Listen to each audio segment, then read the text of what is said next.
One key to good experiment design is to only have one independent variable at a time. That makes it possible to identify the physical processes in the experiment.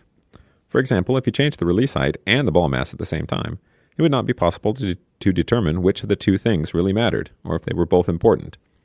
It is thus important to minimize any other changes besides your independent variables.